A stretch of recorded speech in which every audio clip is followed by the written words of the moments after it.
Bonjour à toutes et à tous et bienvenue dans votre journal d'information locale de ce jeudi 11 juin 2015.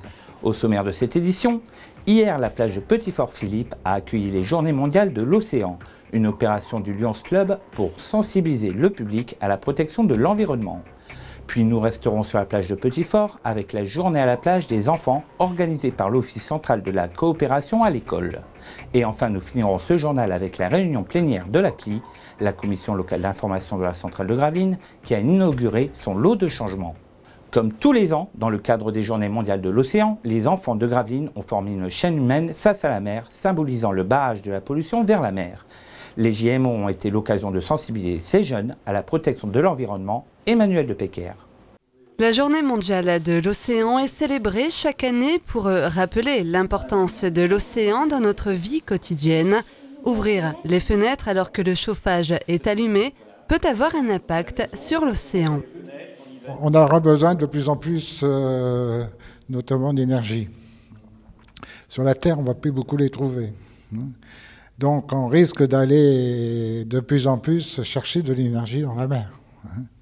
Et qui dit, quand on fait des travaux pour chercher l'énergie, on a toujours des risques de pollution.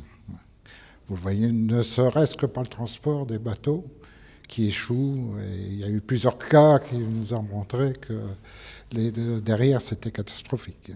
Sensibiliser à la protection de l'environnement reste essentiel. Certains gestes écologiques sont encore à apprendre. Regardez auprès de chez vous.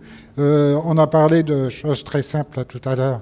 Combien de personnes ramassent leurs déchets quand souvent on le jette sur la rue, les canettes. J'ai une épouse qui tous les matins, tous les semaines, passe dans le lotissement de chez nous. On ramasse parfois 60 canettes. Les jeunes ont acquis au fil des années ces gestes qu'il faut. Faut pas ouvrir par exemple le robinet quand on est en train de brosser ses dents. Je jette pas tous les papiers par terre ou dans la mer. Vous mettez dans votre poche et quand vous promenez le chien, si ce chien a fait une belle fois comme ça, vous prenez votre gant et vous retournez et voilà, vous pouvez mettre à la poubelle. C'est à l'initiative de l'OCCE, l'Office central de la coopération à l'école, que 700 enfants de la maternelle à la primaire ont profité d'une journée à la plage. Le soleil, lui, n'était pas au rendez-vous, mais ce dont avaient besoin les enfants, c'était surtout du vent pour faire voler leur cerf-volant. Emmanuel de Pecker. Entre les découpes, le collage des baguettes et la décoration, il a fallu près de 3 heures aux enfants de l'école Lamartine de Gravelines pour créer leur cerf-volant. Une création avant tout pédagogique. Depuis une quinzaine de jours, nous fabriquons les cerfs-volants, ce qui fait travailler la géométrie parce qu'il y a les découpes, les diagonales et aussi l'art visuel parce qu'il a fallu les décorer. Après la création, place à la pratique. En compagnie d'autres enfants venus du Nord, les petits Gravelinois ont pu tester leur cerf-volant sur la plage de Petit-Fort. Mais diriger un cerf-volant, ça prend. Là, il y a beaucoup de vent, alors c'est un petit peu difficile. Et puis les ficelles, on va avoir tendance à s'en mêler un petit peu. Mais bon, on va s'en sortir. D'ici ce soir, c'est bon, ils vont maîtriser. Ils ont toute une technique à apprendre sur le décollage, sur les différents types de fenêtres. Et après, on peut les emmener vers ou simplement du vol ou des activités comme le kitesurf. Ou après, on peut travailler sur le vent, les activités du char ou de la voile.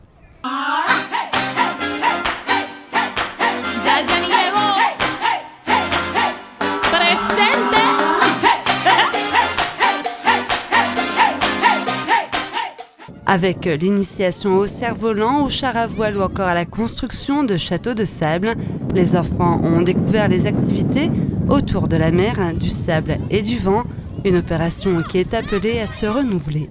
On termine avec un sacré changement, cela concerne la CLI. Hier, la réunion plénière a été riche en nouveautés. Pour la première fois depuis 4 ans, ce n'est plus Bertrand Ringot qui la préside, mais Paul Christophe, le maire de Zuidcote. On est allé à sa rencontre, Aurélien Février.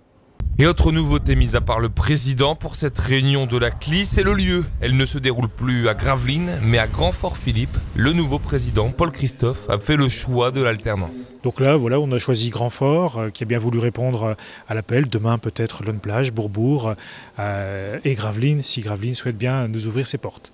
Un choix salué par le maire de Grand-Fort-Philippe. Je pense que ce qui risque de changer, c'est que déjà, en soi, le président considère que c'est important d'aller à la rencontre des populations, des villes qui entourent aussi cette centrale.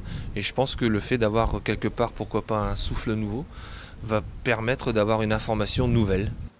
Premier siège donc en tant que président pour Paul Christophe et premières impressions, notamment celles des associations. On a l'impression qu'il a l'air de vouloir s'investir réellement dans la vie de la CLI. Il a l'air déjà au fait des questions, donc à nous d'être vigilants pour la suite. Oui. Et on espère aussi qu'il pourra, au niveau du conseil départemental, essayer de trouver encore un peu de fonds financiers un peu supplémentaires. Parce que pour mener vraiment des actions, des contre-expertises, des études, tout ça a un coût. Et donc on aimerait avoir les moyens aussi de travailler dans cette CLI. Et on espère qu'il sera un bon relais pour trouver un peu plus de moyens financiers. C'est le cheval de bataille du début de mandat du nouveau président. Les axes à financer semblent déjà bien définis.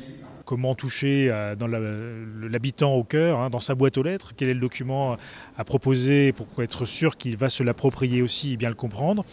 La deuxième thématique qui peut être renforcée par un budget plus conséquent, ce sont les analyses indépendantes que la CLI peut s'autoriser à proposer. Justement, avec un peu plus de moyens, on pourrait améliorer la périodicité de ces analyses.